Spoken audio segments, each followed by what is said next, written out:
এদিকে আরও এক সন্দেহভাজন পাক গুপ্তচর গ্রেফতার। পাকিস্তানে স্পর্শকাতর তথ্য পাচারের অভিযোগ রয়েছে তার বিরুদ্ধে। গুজরাতের কাছে ভারত পাক সীমান্ত থেকে গ্রেপ্তার করা হয়েছে সহদেব সিং গোহিলকে। তিনি স্বাস্থ্যকর্মী। গুজরাট এটিএস রাতে গ্রেপ্তার হয়েছে এই অভিযুক্ত। আরও এক সন্দেহভাজন পাক গুপ্তচরকে গ্রেপ্তার করা হলো। পাকিস্তানে স্পর্শকাতর তথ্য পাচারের অভিযোগ রয়েছে এই ব্যক্তির বিরুদ্ধে। গুজরাতের কাছে ভারত পাক সীমান্ত থেকে গ্রেপ্তার করা হয়েছে সহদেব সিং গোহিলকে। তিনি স্বাস্থ্যকর্মী।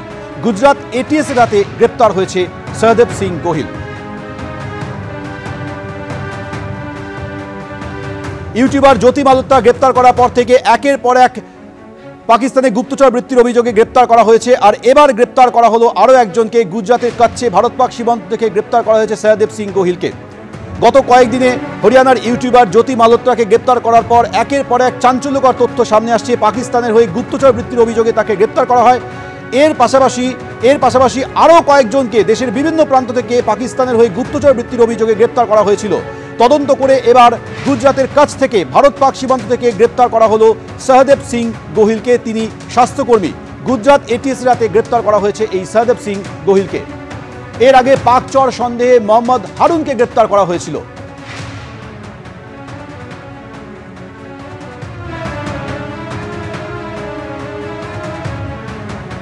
পাক দূতাবাসের বিদায়ী আধিকারিক মোজাম্মেল হোসেনের সঙ্গে যোগাযোগ ছিল এই পাক চর সন্দেহে ধৃত মোহাম্মদ হারুনকে। তাকে গ্রেপ্তার করা হয়।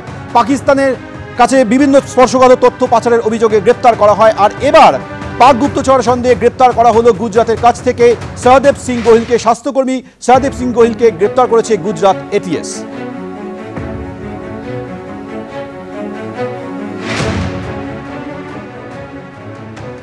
পাকিস্তান থেকে ছাড়া পাওয়ার পর বিএসএফ জওয়ানের বাড়িতে গেলেন বিজেপির 3 বিধায়ক। পূর্ণম কুমার সাউয়ের রিসরার বাড়িতে বিজেপির 3 জন বিধায়ক। বিরোধী দলনেতা শুভেন্দু অধিকারীর সঙ্গে ভিডিও কলে কথা বললেন বিএসএফ জওয়ান। গত 23 এপ্রিল অর্থাৎ পেহেলগাঁও হামলার ঠিক পরের দিন ভুল করে ফিরোজপুর সীমান্ত পেরিয়ে পাকিস্তানে ঢুকে পড়েছিলেন পূর্ণম কুমার সাউ। 22 দিন পর বিএসএফ জওয়ানকে মুক্তি দেয় পাকিস্তান।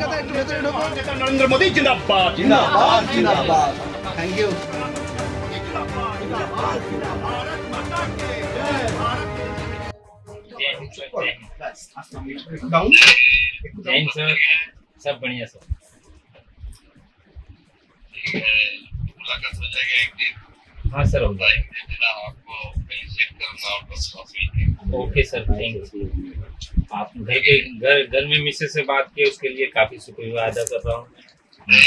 आप लोग आपके साथ हैं। आप राष्ट्र के लिए बहुत काम। Thank you sir. और आप लोग का भी शुक्रिया अदा है कि जो मैं इंडिया वापस आ गया और इंडिया में बैठा हूँ। और अभी सभी देशवासियों को अनुरोध करता हूँ कि ऐसी बात से मैं अपने माँ पापा और सभी घर वालों से फैमिली से मिला हूँ।